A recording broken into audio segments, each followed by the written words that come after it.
everyone, this is Dave from Geekanoids.co.uk and this is my review of the Cowon Audio O2 personal media player. Now this is a mega cool looking device. I'm going to show you what you get inside the package right now. I've been very excited actually to review some of these Cowon products because it certainly offers up an alternative to the iPod range of MP3 and video players. Certainly the iPod Touch rings true in everybody's mind as the ultimate multifunction device, but this Cowon O2 is one fantastic looking device. It really does look state of the art. I'm going to take you for a walk around this device in a minute and show you how it performs, but let's very quickly show you what else you get inside the package with the device. So as well as the O2 itself, you get a little package with some earphones in. We've got some sponges in there as well. Now I've used these, they're better quality than those that you get supplied with the iPod range, but not fantastic quality. My advice is if you're serious about your media listening or viewing, then buy some replacement earphones with, not just with this device, with all of the devices I test. If you're serious about it, pick up some Sennheisers or something like that. Also in the package we get the power supply. It's a multi voltage power supply, and you simply pop on the adapter for the country of your choice. So I'm in the UK, so we've got a 3-pin adapter, simply slots on, sorry, that way round, simply slots onto the power adapter, and then you plug it into a wall outlet and then charge your device via this little tiny connector on the other end. Also in the packaging we get a USB cable, which is also used for charging the device, but in addition to that you can use it for getting content onto your device as well. It's a drag and drop device, so worth noting that you can use it with either a Mac or a PC. Now when I say Mac or PC, I should clarify that to use it on a Mac you have to use one of the SD cards that you put into the device to expand the memory. You can't actually mount the device itself on the Mac. Now in this little thing here is, if I just pop this open, this is a little stand, so you can pop that on your desk and then you pop the O2 on it and it holds it at a nice angle for viewing your media. And then of course when not in use you can just clip it down closed, pop it in your pocket or keep it attached to the device via a little bungee cord, and you've always got a stand for the device there. The rest of the bits and pieces in the bottom of the packaging include a driver's CD. You also get 35 free songs and 1 audio book from eMusic, little voucher in the packaging, some calibration instructions, warranty instructions, and also a quick start guide for getting you up and running with the O2. So nice that you get a printed manual in there as well. Now let's move on to the device itself. Now this has got a nice large 4.3-inch touchscreen.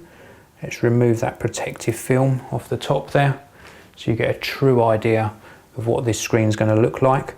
So 4.3 inches across there, very bright display, 400 CDM brightness, and a resolution of 480 by 272.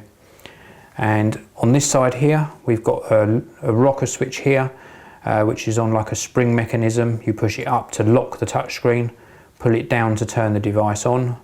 Microphone, lanyard connector. Top of the device we've simply got, if I show here, we've got a battery indicator on this side here, and on this side here we've got the volume rocker switch for volume up and down. So that's the top of the device. On this side of the device, if I just swing that round to that angle for you, we've got the headphone socket, we've got the input socket for the power connector, and underneath this little trapdoor we've got a little slot here for an SD card, so you can expand the capacity of the player's device, and also that USB connection there. And then bottom of the device is completely clear, and the back of the device simply has the speaker on the back, as well as some information about some of the formats it supports, which I'll talk to you about in a short while. Now, background to the front of the device, absolutely fantastic user interface, very easy to navigate indeed. Here we've got access to videos, music, pictures, documents and recent files. If I tap on the down arrow, it goes to browser for browsing folders on the device, the recorder, timer and also user installed programs. Down again, it goes into the setup menu. You can see the little word setup here, and here you can set up the display, sound, video settings, music and recorder settings. If ever there's an arrow to the left or right, it means there's more options in that particular direction. So here we've got some system settings, for example. Down again, and we're back round to that main menu display. Now, before I play back some of the media, I'm just going to show you here, we've got the volume set at 44. If I tap that, it actually comes up on screen. And as well as controlling it with the actual physical switches, I can then tap and turn the volume down on screen. So that's very nice as well. I've also got some additional bits here where I can set the date and time. And also in the corner there, I can turn the LCD off or the power off to conserve some battery. So let's get a video playing back. I've got some stuff that I actually pulled across to put on the device. I've got here an episode of Ice Road Truckers. So let's set that playing back. It takes a little while to actually sort of buffer the file into the device, but once it's in there, you can see it's playing back very smoothly indeed. Let's give you an idea of the volume. Let's just pop that volume up.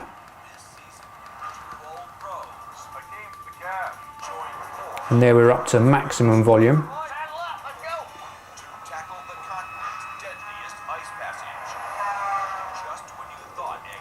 And then let's pop the volume down. So that's playing back a file via the video player. It's worth noting that you can simply drag and drop files onto an SD card, pop it in the side of the unit and even play it back from the SD card, or you can copy it across to the O2's internal memory. Now it supports AVI, MPEG-4, DivX, ASF and MTV playback for video formats, and it's worth noting it can also handle up to 1280 by 720 resolution files. So let's stop that playing and we go back out to the main menu and we're going to our music, and it's still playing the video in the background, but we're going to go into a music file and start a music file playing back on the device. You get a lot of information about it. You get extra controls here, so you can skip through the track by simply dragging the slider across. And obviously you've got playing, skipping, pausing, etc. We've also got a settings menu there where you can get into an equalizer, and when you've got the equalizer up, we can add some extra functions to the music to enhance what's playing back. We can set shuffle on and off. Very, very nice indeed. And then we can hit the M there just to go back out to the main menu at any stage, or we can go back into the music menu so we can see the track that is currently playing. Very, very nice user interface. Music support's good. It plays MP3 files, WMA, AC3, FLAC, OGG and WAV, so plenty of file formats for playback. Let's just pause that. We go back out to the main menu again. Now pictures, it can play back your photos. These can be as JPEGs, GIFs, TIFFs, PNGs, BMPs, and it does support RAW files as well. It also does text viewing via this documents icon, and it also records audio as well via that built-in mic. You get 8 hours of video playback, which is a pretty accurate claim by the manufacturer. In my tests, I managed to get just under that, about 7.5 hours of video playback. So a pretty good amount of video playback considering the size of the screen really. And then on a full charge, you're going to get round about 16 to 18 hours of audio playback. Now this comes in 8GB, 16GB or a 32GB version, and of course you can also expand that further with the SD card slot. Just an example of pricing, I'm not going to run through all the pricing, but a 16GB version of the Cowon Audio O2 is going to cost you £199 in the UK. In the US, I've seen it for some fantastic prices. In fact, I've seen this for just over $205 in the US, so that is a real bargain for a media player with a massive 4.3-inch touchscreen. It's quite heavy to hold, but it does feel very well made. I like the user interface. It takes a little bit of getting used to. When I was giving you that demonstration of the music playback, I found myself replaying the same track again. So a little bit of getting used to the user interface, but once you've mastered it, I'm sure you'll like the Cowon O2 a great deal. I certainly rate it very highly indeed. Well, thanks very much for listening. Come back soon and check out more reviews on geekanoids.co.uk. This video review is sponsored by Crucial, the memory experts. They provide reliable PC, notebook and Mac memory to boost your system performance and improve your general workflow.